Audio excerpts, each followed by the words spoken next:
કડી પંથકમાં ગત મોડી રાત્રે આબ ફાટતા માત્ર ગણતરીના કલાકોમાં જ 8 ઇંચ જેટલો મુશળધાર વરસાદ ખાબક્યો હતો, જેના પગલે સમગ્ર પંથક જળબંબોળ બન્યું છે અને થોડ રોડ અંડરબ્રિજ પાણીમાં ગરકાવ થતાં વાહન વ્યવહાર સંપૂર્ણ ઠપ થઈ ગયો છે.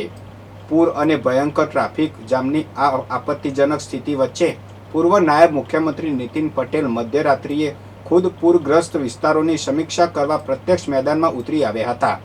તેમણે પાલિકા તંત્ર અને પોલીસ કાફલાને સ્થળ પર તેડાવી યુદ્ધના ધોરણે પાણીના નિકાલ તેમજ કડીમાં ભારે વાહનોના પ્રવેશ પર પ્રતિબંધ મૂકતું સત્તાવાર જાહેરનામું બહાર પાડવા કડક આદેશો આપ્યા છે.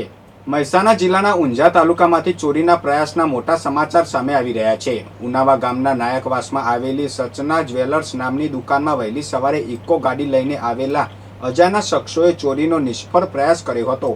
આ સમગ્ર ઘટના દુકાનના સીસીટીવીમાં કેદ થઈ ગઈ છે, જેના આધારે ઉનાવા પોલીસે વધુ તપાસ હાથ ધરી છે. પ્રાપ્ત માહિતી અનુસાર ઊંઝા તાલુકાના ઉનાવા ગામના નાયકવાસ ખાતે આવેલી સચના જ્વેલર્સ નામની દુકાનને તસ્કરોએ નિશાન બનાવી હતી. આજે વહેલી સવારે ઇકો ગાડીમાં આવેલા કેટલાક શખ્સોએ દુકાનમાં પ્રવેશવાનો પ્રયાસ કર્યો હતો. જો કે કોઈ કારણોસર તેઓ ચોરી કરવામાં નિષ્ફળ રહ્યા હતા. દુકાન માલિકે આ ઘટના અંગે ઉનાવા પોલીસને જાણ કરી હતી. માહિતી મળતા જ પોલીસ ઘટના સ્થળે પહોંચી હતી અને સીસીટીવી ફૂટેજના આધારે વધુ તપાસ હાથ ધરી છે. મહેસાણા લોકલ ક્રાઇમ બ્રાન્ચે જિલ્લામાં વાહન ચોરીના દૂષણને ડામવા અને નંબર પ્લેટ વગરના રસ્તા પર ફરતા શંકાસ્પદ વાહનોને પકડી પાડવા માટે એક ખાસ ઝુંબેશ કરી છે. આ સ્પેશિયલ ડ્રાઈવ અંતર્ગત મહેસાણા તાલુકા પોલીસ મથકની હદમાં આવતી રામપુરા ચોકડી પાસેથી એલસીબીની ટીમે એક સંયુક્ત ઓપરેશનમાં આશરે 8 દિવસ પહેલા પાલાવાસના બ્રિજ નીચેથી ચોરાયેલા મોંઘાદાટ રોયલ એનફિલ્ડ બુલેટ મોટરસાયકલ સાથે એક શાતીર આરોપીને રંગે હાથ ઝડપી પાડવામાં મોટી સફળતા મેળવી છે. પોલીસ ઇન્સ્પેક્ટર AM કામડિયાના સીધા માર્ગદર્શન હેઠળ એલસીબીની ટીમે આ ગણતરીના દિવસોમાં જ વાહન ચોરીનો ભેદ ઉકેલી કાયદેસરની કાર્યવાહી હાથ ધરી છે.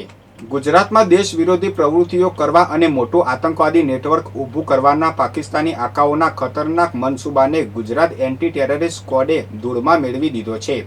ATSની ટીમે કડી તાલુકાના નંદાસન વિસ્તારમાંથી પ્રતિબંધિત આતંકવાદી સંગઠન જૈશ-એ-મોહમ્મદ સાથે જોડાયેલા 8 સક્રિય આતંકીઓની ધરપકડ કરી દીધી છે. આ કેસની ગંભીરતાને જોતા કડી કોર્ટના ન્યાયાધીશ ભાટિયા સમક્ષ આરોપીઓને રજૂ કરવામાં આવ્યા હતા, જ્યાં કોર્ટે તમામ આરોપીઓના 14 દિવસના ઓન પોલીસ કસ્ટડી રિમાન્ડ મંજૂર કર્યા છે. મહેસાણા કલેક્ટર કચેરી ખાતે લોકસભા સાંસદ હરિભાઈ પટેલના અધ્યક્ષ સ્થાને અને રાજ્યસભા સાંસદ મયંકભાઈ નાયકની ગરિમામય ઉપસ્થિતિમાં district development coordination and monitoring કમિટીની એક અગત્યની બેઠક યોજાઈ હતી. આ બેઠકમાં જિલ્લા કલેક્ટર SK પ્રજાપતિ, જિલ્લા પંચાયત પ્રમુખ, ધારાસભ્યો અને વિવિધ ઉચ્ચ અધિકારીઓની હાજરીમાં સરકારના 37 વિભાગોની કુલ 101 જેટલી જનકલ્યાણકારી યોજનાઓની પ્રગતિની ઝીણવટપૂર્વક સમીક્ષા કરવામાં આવી હતી. બેઠકનો મુખ્ય ઉદ્દેશ કેન્દ્ર અને રાજ્ય સરકારની તમામ યોજનાઓનો લાભ જિલ્લાના છેવાડાના અને અંતરિયાળ વિસ્તારના જરૂરિયાતમંદ નાગરિકો સુધી સમયસર, સરળતાથી અને પારદર્શક રીતે પહોંચાડવાનો છે.